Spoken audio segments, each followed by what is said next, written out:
हाय दोस्तों, स्वागत है एक बार फिर से हमारी वीके किंगडम में। आज हम बात करने वाले हैं हमारी ब्लॉकबस्टर सीरीज सफल होगी तेरी आराधना के सीरीज 2 एपिसोड 3 की। ये एपिसोड है इतना धमाकेदार कि आप सुनते ही चौंक जाओगे।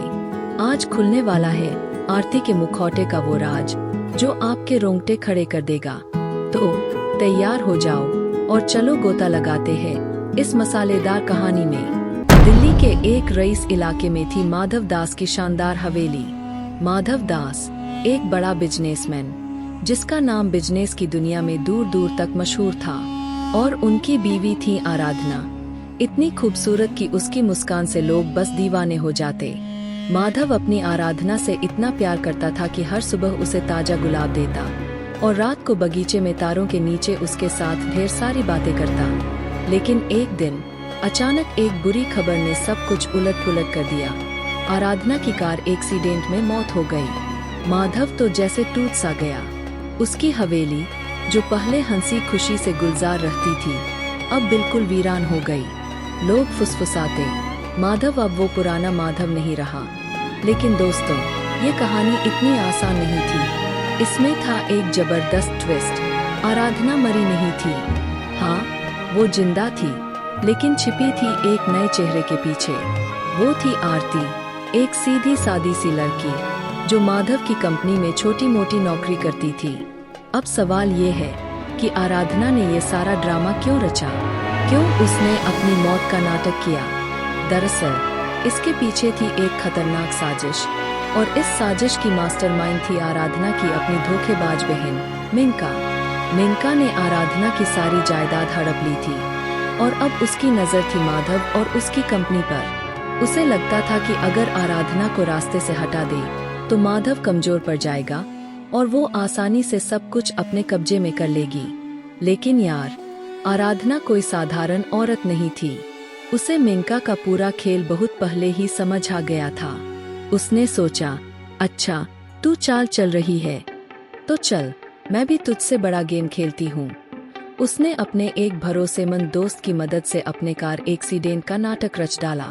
सबको यकीन हो गया कि आराधना मर चुकी है। मिंका तो खुशी से उछल पड़ी। उसे लगा अब रास्ते का सबसे बड़ा कांटा हट गया। वो ढीली पड़ गई और अपनी साजिश को और तेजी से अंजाम देने लगी। लेकिन उसे कहाँ पता था कि आराधना आरती बनकर उसकी हर हरकत पर पैनी नजर रख रही थी। आरती के रूप में आराधना रोज माधव को देखती थी। उसका दिल टूटता था जब वो माधव को उदास और अकेला देखती। वो चाहती तो उसी वक्त माधव को सारा सच बता देती, लेकिन उसने सब्र रखा। उसे पता था कि अगर वो जल्दबाजी करेगी तो मिंका की साजिश का पर्दाफाश नहीं हो पाएगा। एक रात ऑफिस में देर तक काम करते वक्त माधव ने आरती से दिल की बात शेयर की। आरती, तुम्हारी आंखें बिल्कुल मेरी आराधना जैसी है, मुझे उसकी याद आ जाती है। उसने धीमी आवाज में कहा। आराधना का तो दिल जोर जोर से धड़कने लगा। उसे लगा अभी सब सच बोल दूं, लेकिन उसने खुद को रोक लिया। वो जानती थी कि अभी सही टाइम नहीं आया। इधर आराधना ने मिंका की साजिश के पक्के सबूत जुटाने शुरू कर दिए। उसने चुपके से एक रिकॉर्डिंग बना ली जिसमें मिंका अपने गुंडों से माधव को रास्ते से हटाने की बात कर रही थी। मिंका का प्लान था कि माधव को खत्म करके वो कंपनी पूरी तरह अपने कब्जे में ले ले। लेकिन आराधना हर कदम पर मिंका से एक कदम आगे थी। उसने न सिर्फ रिकॉर्डिंग बनाई, बल्कि मिंका के कुछ गैरकानूनी कागजात भी हासिल कर लिए जो उसकी साजिश को पूरी तरह बेनकाब कर सकते थे। फिर आई वो रात जब मिंका ने माधव पर हमला करने का प्लान बनाया। आराधना ने पुलिस को सारे सबूत देने की तैयारी कर ली थी, लेकिन तभी उसे एक और चौंकाने वाला सच पता चला। मिंका अकेले नहीं थी, उसके साथ कोई और भी था, कोई ऐसा जिसके बारे में आराधना को अभी तक कोई अंदाजा नहीं था। ये शख्स कौन था? क्या वो माधव का कोई करीबी था या कोई बाहरी दुश्मन? और सबसे बड़ा सवाल, क्या आराधना इस नए खतरे का सामना कर पाएगी या मिंका की साजिश आखिरकार कामयाब हो जाएगी?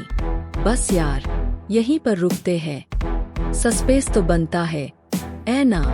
दोस्तों, कैसी लगी ये सुपर मसालेदार कहानी? मजा आया न? अब ये सस्पेंस आपके दिमाग में घूम रहा होगा कि आखिर वो रहस्यमय शख्स कौन है और आराधना का अगला कदम क्या होगा।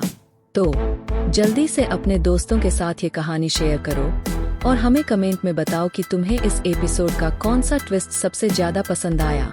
और हाँ, हमारी मेहनत को थोड़ा सा प्यार दे दो, वीडियो को लाइक करो, चैनल को सब्सक्राइब करो, क्योंकि तुम्हारा सपोर्ट ही हमारा जोश है। अगले एपिसोड में इस सस्पेंस का राज खुलने वाला है, तो तब तक के लिए ढेर सारा प्यार और खुश रहो।